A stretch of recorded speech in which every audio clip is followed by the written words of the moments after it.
मेरे सामाजिक परिवार के सभी सदस्यों को राम राम। बिहार में एसआईआर की प्रक्रिया चल रही है, स्पेशल इंटेंसिव रिवीजन, और उस स्पेशल इंटेंसिव रिवीजन को लेकर विपक्षी पार्टियां बहुत ऐतराज कर रही हैं। वोट चोर का नारा लगा रही हैं। अब बिहार की जनता देखते हैं कि वोट चोर कहने पर कितना नाराज होती है, क्योंकि ये तो सीधे सीधे जनता को चोर कहना है।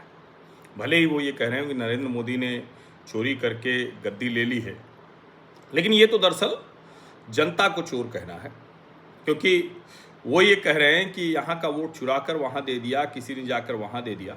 और अगर आप नाम से देखें तो जितने नाम राहुल गांधी ने अपने पावर पॉइंट प्रेजेंटेशन के वक्त लिए थे, या फिर जिन लोगों से वो मिलते रहे, वो सब तो कहीं न कहीं मतदाता है ना, और उनको वोट चोर के तौर पर चिन्हित किया। तो ये खतरनाक तो है ही, जो मूल अधिकार हैं उसका भी हनन है, निजता का हनन है। लेकिन इस सब से राहुल गांधी को बहुत फर्क पड़ता नहीं है, क्योंकि सत्ता में न होने से वो बहुत हताश हैं, निराश हैं। लेकिन इससे निकलेगा क्या? एक प्रश्न बार बार कहा जा रहा था कि भाई, आप चुनाव आयोग की तरफ से आ रहा था कि बांग्लादेशी या दूसरे जो इल्लीगल लोग हैं, जो अवैध घुसपैठी हैं, उनको पकड़ने के लिए है। तो बार बार कहा जा रहा था कि अभी तक तो एक भी घुसपैठिया पकड़ा नहीं गया। बात तो सही है। अब घुसपैठिया कैसे पकड़ा जाएगा, इसको ज़रा समझिए। और मैं आधार का समर्थक हूँ, लेकिन आधार भी तो बनवा लिया है, ठीक है, उसको पकड़ने की प्रक्रिया निकालनी पड़ेगी। अब जो घुसपैठिया है उसको कैसे पकड़ा जाए, उसका तरीका कैसे निकलेगा? तो जाहिर है जमीन का रिकॉर्ड होगा, कितने पीढ़ी से है, कहाँ है, ये सब बहुत लंबी प्रक्रिया है। तो कैसे 3 महीने में पूरा करेंगे? लेकिन पूरा तो कर रहे हैं। उसको जिस तरह से हम देख रहे हैं कि आगे बढ़ी, उसमें ये हो तो रहा है। अब एक बड़ा रोचक मामला आया कल मैंने एजेंसी पर वो देखा, और मुझे लगा कि सही बात तो यही है कि सचमुच भारत में जो अवैध घुसपैठिए हैं उनको पकड़ना बहुत कठिन है। और जो अमित शाह और भारतीय जनता पार्टी कह रही है कि भैया ये तो घुसपैठिया बचाओ यात्रा है, अब कुछ हद तक वो ठीक लगने लगी। क्यों मैं कह रहा हूँ कि अब कुछ हद तक ठीक लगने लगी? कल एक मैंने एजेंसी पर एक बयान देखा। अब वो मुझे देखकर लगा कि बाप रे बाप, इस हद तक भारत में घुसपैठिए घुस चुके हैं। और उनका दुस्साहस भी सोचिए, कि वो कह रहे हैं कि हाँ भाई, हमारे पिता बांग्लादेशी थे, वो यहाँ चले आए थे, हम तो यहीं पैदा हुए हैं। अभी मैं देख रहा था, अब चुनाव आयोग ने ऐसे 3 लाख लोगों को नोटिस भेजा है। मैं ये नहीं कह रहा हूँ कि सभी 3 लाख अवैध घुसपैठिए हैं, उसमें जो निकलेंगे उनको नोटिस भेजा है। जो ईआरओ हैं उन्होंने ये नोटिस भेजा हुआ है। ईआरओ और एईआरओ को ही वो स्पेशल इंटेंसिव रिवीजन में ये वाला चरण करना था। अब मैं देख रहा था तो ये एक जो हैं न्यूज एजेंसी पर इनकी बाइट मैंने सुनी कि जो कागज़ मेरे पास उपलब्ध था मैंने दे दिया, मैं यहीं पैदा हुआ हूँ, मैं जाऊँ कहाँ? मेरे पिताजी ने मुझे बताया था कि वो बांग्लादेश से हैं। सुनिए आप, लेकिन मेरे भाई बहन और मैं यहीं पर पैदा हुआ, हम यहीं पर रह रहे हैं। मेरे पिता गुजर गए, नहीं रहे अब। मेरे पास वोटर आईडी भी है और आधार कार्ड भी है। उन्होंने मुझसे रहने का, निवास का प्रमाण पत्र मांगा, लेकिन मैं निवास प्रमाण पत्र नहीं दे सका, क्योंकि अभी भी मैं लेबरर वर्क करता हूं। आप सोचिए जरा, सारे कागज इनके पास उपलब्ध हो गए, वोटर आईडी कार्ड, आधार कार्ड, निवास प्रमाण पत्र भी इसलिए नहीं दे पाए कि थोड़ा और कमा लेते तो निवास भी ले लेते। और ये कोई छिपी हुई बात नहीं है कि हमारे देश में जो ये प्रक्रिया है ये बहुत कमज़ोर है। लोग आते हैं, फर्जी कागज बनवाते हैं, कहीं से ये ज़मीन खरीद लेते, रजिस्ट्री करा लेते, तो इनका काम चल जाता। लेकिन ज़रा आप सोचिए, जो 70 के दशक में तत्कालीन प्रधानमंत्री इंदिरा गांधी जी ने कहा था, असम को लेकर कहा था कि बांग्लादेशी घुसपैठिए बहुत बड़ी समस्या है, नहीं सूझ रहा कैसे इनको निकाल पाएंगे, चिन्हित कैसे कर पाएंगे। अब सोचिए, वो असम से देश के हर हिस्से में कोई कहता है कि 11 साल से तो नरेंद्र मोदी अमित शाह की सरकार है, वो दरअसल घुसपैठिया बचाओ अभियान के समर्थक है। क्योंकि ये जो 3 लाख लोगों को नोटिस गया है, अब विपक्ष हल्ला करेगा, चिल्लाएगा, ये ठीक बात है कि इसमें हो सकता है कुछ नाम ऐसे हों जो ठीक निकल कर आए, कुछ नाम ऐसे हों जिनको पकड़ना ही संभव नहीं होगा। मान लीजिए उनके पिता आए थे इलीगल तौर पर, माता पिता, और वो यहाँ पैदा हो गए, अब उनका जुगाड़ लग गया, उन्होंने सारे कागज और बनवा लिए, जमीन वगैरह भी खरीद ली।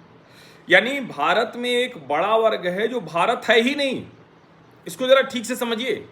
भारत में एक बड़ा वर्ग है जो भारत है ही नहीं, और उसके बावजूद अगर लोकतंत्र में नरेंद्र मोदी जीत रहे हैं ये कहकर, क्योंकि ये कहकर मैं इसलिए कह रहा हूं, दूसरी कोई पार्टी कहती ही नहीं कि बांग्लादेशी रोहिंग्या के निकलवाओ। आपको ध्यान ही में है, सोनिया गांधी जी की मित्र रही वो जो सैयदा हमीद हैं, जो यूपीए के शासनकाल में योजना आयोग की सदस्य थी, नेशनल कमीशन ऑफ वुमेन में थी, यानी सब बड़े बड़े पदों पर रही। वो सैयदा हमीद उसी पूरी गिरोह के साथ जो भारत को तथाकथित मानवतावादी दृष्टिकोण के नाम पर कमजोर करने की कोशिश करता है। असम गए थे लोग, वो कह रहे हैं ऐसा असम हमने नहीं देखा। वो जो एक चलता है ना, this is not my India, कमाल है भाई। This is not my India का मतलब क्या हुआ? वो कह रहे हैं कि इनको कहां जाएंगे बेचारे। तो जो ये घुसपैठिए का बच्चा है और जो सैयदा हमीद हैं, दोनों एक भाषा बोल रहे हैं। कितना कठिन है ना। अगर सरकारों में लंबे समय तक मंत्री, सदस्य, योजना आयोग, राष्ट्रीय महिला आयोग, अलग अलग जगहों पर बैठे हुए लोग वो इन घुसपैठियों के पक्ष में, कितना कठिन है। लेकिन फिर भी अगर आप ठीक से करें तो निकलेगा। भाई यहां का जो नागरिक है, जो भारतीय है, उसका कोई ना कोई लिंक तो निकलेगा ही। गांव घर की सब जमीन बेच भी दे तो भी, वैसे मत बेचिए, लेकिन अगर बेच भी दे तो भी सोचिए जरा। अब ऐसे 3 लाख लोगों को चुनाव आयोग की तरफ से नोटिस भेजा गया। जो निकल कर आया है जरा सुनिए, सिर्फ बांग्लादेशी और रोहिंग्या नहीं है, नेपाली यहां नागरिक बन गए। अब चूंकि नेपाल से हमारा मित्र राष्ट्र है, कोई पासपोर्ट की जरूरत नहीं है, यहां आकर बस गया। अफगानिस्तान के लोग यहां वोटर हैं। अब जरा आप सोचिए, बांग्लादेशी और रोहिंग्या चाहे जब आया हो, वो भाजपा को तो वोट नहीं करेगा। वैसे भी मुसलमान भाजपा को वोट नहीं करता है, न्यूनतम करता है। न्यूनतम मतलब बहुत ही कम, पासंग भी नहीं। और उसमें भी भारतीय जनता पार्टी कह रही कि हम निकालेंगे। अभी भी हमने देखा असम के मुख्यमंत्री हेमंत बिश्व शर्मा ने वो 450 लोगों को चिन्हित करके निकाल दिया। अब जाहिर है वो वर्ग जब बैठता होगा तो उसको तो कांग्रेस पार्टी अपनी रहनुमा जैसी दिखती होगी। राहुल गांधी वोट अधिकार यात्रा, जिसको मैं कहता हूं राहुल गांधी छवि निर्माण यात्रा, उसको तो रहनुमा दिखता हूं। और वो सोचते हैं कि राहुल जी हैं तो हमें क्या दिक्कत है, राहुल जी जैसा नेता हो तो हमारे लिए क्या संकट है। यानी इंदिरा जी जिस घुसपैठिए की समस्या को लेकर चिंतित थी, राहुल जी आज उसको लीगलाइज कर देना चाह रहे हैं, वैलिडेट कर रहे हैं। खतरनाक है ये। और ये जो 3 लाख लोग हैं, म्यांमार, बांग्लादेश, अफगानिस्तान, इन जगहों से हैं, इनको नोटिस भेजा है चुनाव आयोग। अब जरा सोचिए, कल तारीख खत्म हो गई 1 अगस्त से 30 अगस्त की, और उसमें ये लोग निकले हैं जो BLO और BLA के साथ। लेकिन कल्पना कीजिए कि हमारे देश के राजनीतिक दल इस प्रक्रिया को भी नहीं होने देना चाहते। समझिए, अब ये लोग जो हैं इनको निकाला जाएगा। 30 सितंबर को अब फाइनल आएगी, और उसमें देख रहा हूं मैं कि house to house visits for SIR in Bihar, a large number of people from Nepal, Bangladesh and Myanmar, Afghanistan have been found by BLOs, booth level officers. These persons have been able to procure all documents, Aadhaar, domicile certificate, ration card, ये इन लोगों ने बनवा लिया था। और मैं आधार का समर्थक हूँ। मैं कहता हूँ कि आधार को और इतना कड़ा कर दीजिए, जैसे हेमंत बिश्व शर्मा ने कहा कि 18 साल से जो ऊपर वाले हैं उनका आधार ऐसे नहीं बनेगा। वो कुछ उन्होंने कहा है ना आधार को लेकर, क्या तो डाला है उन्होंने कि ये कहाँ बनेगा, किस ऑफिस में, वो उन्होंने कहा है। ये देखिए, ये बहुत बड़ा निर्णय है। देखिए, Assam to stop issuing first time Aadhaar to adults from October. वो कह रहे हैं कि भैया अगर आप एडल्ट हैं, 18 के ऊपर हैं और आप आधार बनवाने अभी आ रहे हैं तो आपका क्यों बनना चाहिए। अच्छा, बात तो सही है। ये कैबिनेट मीटिंग में किया ये, from October people above 18 years of age will not get first time Aadhaar cards in Assam, और इसका नोटिफिकेशन निकाल दिया है, किया है।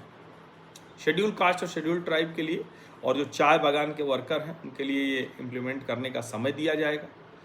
लेकिन सोचिए हमारे देश की क्या क्या समस्याएं हैं भाई, और उसमें हमारे देश के नेता इस तरह से कर रहे हैं। अब 3 लाख लोगों को नोटिस भेजा है, 1,95,802 लोगों ने चुनाव आयोग को एप्लीकेशन दिया है कि भाई हमको शामिल कर लीजिए। समझिए, अब बाद में समझ में आएगा कि कितने नए जुड़ गए, कितने नहीं।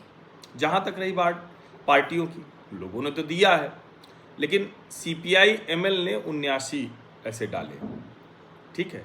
राष्ट्रीय जनता दल ने 3, अब उसके बाद कोई और नहीं डाल रहा है। इससे भी आप समझ लीजिए क्या स्थिति है।